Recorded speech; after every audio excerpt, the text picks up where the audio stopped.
বাংলাদেশের অন্তর্বর্তী সরকারের প্রধান উপদেষ্টা ডক্টর ইউনূস পদত্যাগ করতে পারেন এমন খবর পেয়ে তার সঙ্গে দেখা করেছেন জাতীয় নাগরিক পার্টির আহ্বায়ক নাহিদ ইসলাম। বৃহস্পতিবার সন্ধ্যায় প্রধান উপদেষ্টার বাসভবন যমুনায় গিয়ে তার সঙ্গে দেখা করেন নাহিদ। বিষয়টি নিশ্চিত করে নাহিদ ইসলাম জানান, স্যারের পদত্যাগের একটা খবর শুনে ওই বিষয়ে আলোচনা করতে দেখা করতে গিয়েছিলাম। বিবিসি বাংলাকে তিনি বলেন, স্যার বলেছেন, আমি যদি কাজ করতে না পারি, যে জায়গা থেকে তোমরা আমাকে আনছিলে একটা গণঅভ্যুত্থানের পর দেশের পরিবর্তন সংস্কার, কিন্তু যেই পরিস্থিতি, যেভাবে আন্দোলন বা যেভাবে আমাকে জিম্মি করা হচ্ছে, আমি তো এভাবে কাজ করতে পারবো না। তো রাজনৈতিক দলগুলো তোমরা সবাই একটা জায়গায়, কমন জায়গায় না পৌঁছাতে পারো। প্রধান উপদেষ্টাকে পদত্যাগের মতো সিদ্ধান্ত না নিতে আহ্বান জানিয়েছেন জুলাই গণঅভ্যুত্থানের পর নতুন গঠিত দলটির নেতা নাহিদ ইসলাম। প্রধান উপদেষ্টাকে তিনি বলেছেন, গণঅভ্যুত্থানের আকাঙ্ক্ষা এবং জাতীয় নিরাপত্তা ও দেশের ভবিষ্যৎ সব মিলিয়ে উনি যেন শক্ত থাকেন, সব দল নিয়ে যেন ঐক্যের জায়গায় থাকেন। আমরা আশা করি সবাই তার সঙ্গে কোঅপারেট করবেন।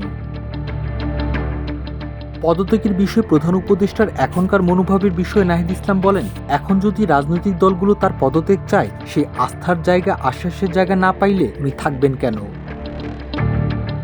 প্রসঙ্গত, বৃহস্পতিবার অন্তর্বর্তী সরকারের দুজন উপদেষ্টা এবং জাতীয় নিরাপত্তা উপদেষ্টার পদত্যাগ বা অব্যাহতি চেয়েছে বিএনপি। ঢাকা দক্ষিণ সিটি কর্পোরেশনের মেয়র হিসেবে বিএনপি নেতা ইশরাক হোসেনকে শপথ পড়ানোর চলমান আন্দোলন থেকে দুই উপদেষ্টা মাহফুজ আলম ও আসিফ মাহমুদের পদত্যাগের দাবি তোলা হয়।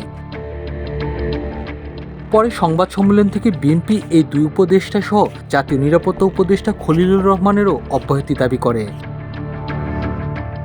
এদিকে বিএনপির এই দাবির পাল্টা প্রতিক্রিয়ায় অন্তর্বর্তী সরকারের তিন উপদেষ্টাকে বিএনপির মুখপাত্র হিসেবে আখ্যায়িত করে পদত্যাগে বাধ্য করার হুঁশিয়ারি দিয়েছেন এনসিপির এক শীর্ষ নেতা, তবে তার সংস্কার সুপারিশ বাস্তবায়ন না হলে।